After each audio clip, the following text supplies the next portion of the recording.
Hello and thanks for joining in.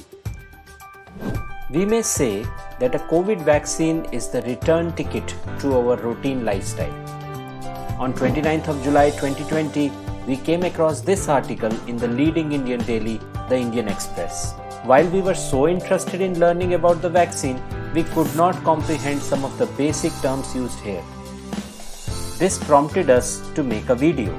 If you want to know about the COVID vaccine, how it should function, its types, latest updates, challenges, and its practicality, you are at the right place. Hello from Visual Designers. If this is the first time you have come to our channel, thanks so much for stopping by. We are a team of young subject matter experts and animation professionals. Please subscribe to our channel to keep getting updates from us. We plan to discuss some pertinent coronavirus vaccine topics in a sequence of 2 videos. In this video, we would take up topics like: how is a COVID vaccine expected to function? What are the different types of coronavirus vaccines? What are the latest updates on COVID vaccine candidates? In part 2, we would discuss the 3 challenges of development, production, and distribution of COVID vaccine. What is the practical picture on COVID vaccine and the world post that? So without wasting any more time, let's get started. It's been over 7 months since researchers in China said they had identified a novel coronavirus spreading in the city of Wuhan. Hope and desire for a vaccine to end the global devastation is growing with each passing week. Across the globe, there is a race to develop COVID-19 vaccine. However, there are 2 types of questions that have been revolving around. First, when will we have a vaccine? Will it be any good? The second is like, this is going to be the fastest vaccine developed ever. Does this mean they are going to cut corners? We do want a vaccine, but we also want a reassurance that it's truly safe and effective. So let's first discuss what is the expected function of a coronavirus vaccine. To better understand this, we need to see the structure of novel coronavirus and how it operates. Meet Coro. It's a 2019 novel coronavirus. Put simplistically, Coro is made up of a spike protein, a M protein, a lipid layer, and on the inside it has the genetic material or the RNA. Coro must infect a living cell in order to reproduce. As Coro enters the human body, it fuses its spike protein with the cell layer and then enters within. The spike protein is used like a key to get inside the cell. As it gains access, the virus hijacks the cellular machinery and uses the genetic material to make more copies of itself. The cell fills up with more and more virus copies until it reaches a critical point and receives one final instruction: self-destruct, thus releasing new corona particles ready to attack more cells.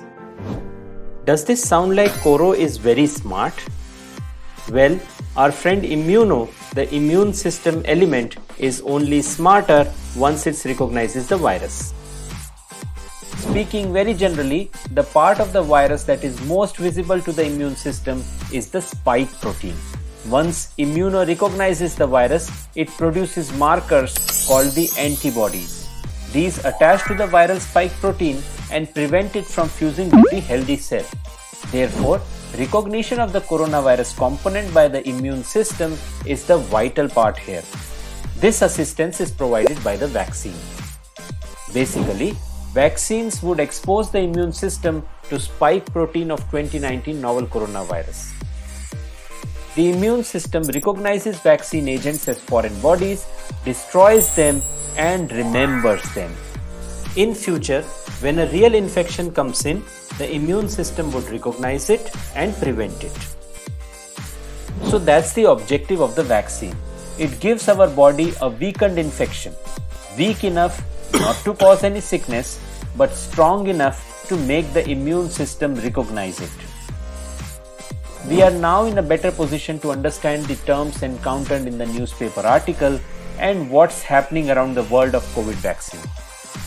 Based on the structure of coronavirus, there can be 4 routes or types of COVID vaccine preparation.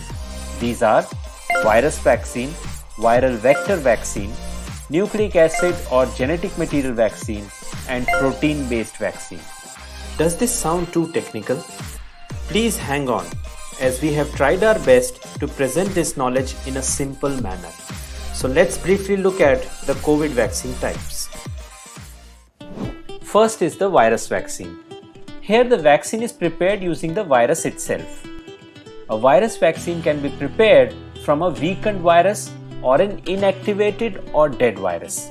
The virus is weakened through injection into a series of animal or human cells till it picks up a mutation and is less able to cause the disease. Codagenics from New York has partnered with Serum Institute of India based in Pune to develop a weakened virus vaccine. A virus can be inactivated using heat or chemicals. India's very popular Covaxin from Bharat Biotech is this type of an attempt.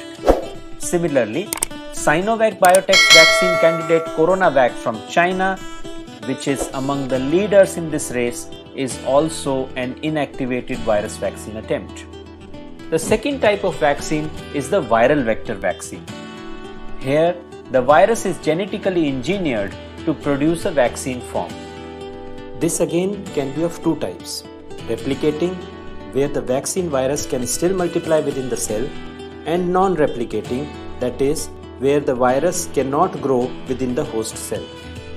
For instance, a weakened measles virus can be genetically engineered to produce coronavirus protein in the body. The pharma giant Merck and Austrian player Themis are attempting a vaccine using this approach. A harmless, weakened adenovirus that usually causes common cold in chimpanzees has been genetically modified so that it looks similar to 2019 novel coronavirus. However, it is impossible for it to grow in humans. Thus, this becomes a non-replicating viral vector. The globally acclaimed University of Oxford and AstraZeneca have been working on this type of vaccine. Next comes the nucleic acid or genetic material vaccine. Such vaccines work on the genetic instruction for a coronavirus protein that prompts an immune response. The nucleic acid in the form of DNA or RNA can be inserted into human cells. Indian pharmaceutical giant Zydus Cadila is working on a plasmid DNA vaccine. Similarly, renowned pharma company Pfizer has collaborated with BioNTech from Germany in developing a RNA-based vaccine. Moderna, whose name you might have heard in the news lately, is also attempting a RNA vaccine.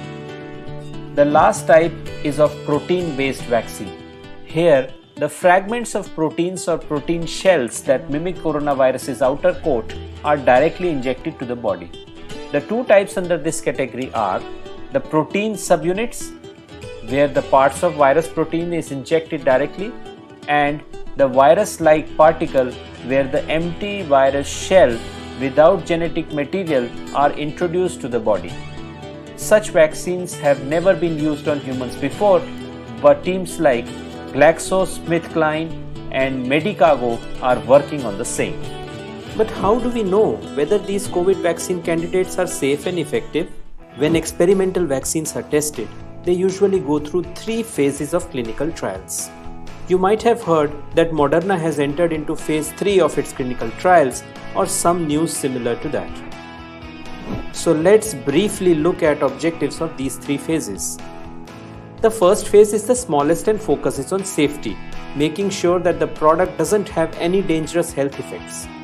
The second is a little larger, continuing to gather safety data while testing if the vaccine can induce an immune response. The third trial is the largest, and it needs to be big enough to confirm that the vaccine is actually effective in the real world. Here is a COVID-19 vaccine tracker by New York Times. As of 31st July, there are at least 165 candidates that have registered themselves and 27 have progressed for human trials. 6 candidates have progressed through to phase 3 trials, including Moderna, Pfizer, Sinovac, and University of Oxford. We have left a link to this tracker in the description. Let's revisit our article. Are you now able to comprehend it better? This brings us to the end of part 1. In part 2, we would take up the challenges and practicality of coronavirus vaccine. Please comment and let us know how did you find this presentation. You can also post your thoughts and views on this rush to COVID vaccine development. If you have found value in this video, please like and subscribe to our channel. It is our true encouragement. Thanks for watching. See you soon in the next video.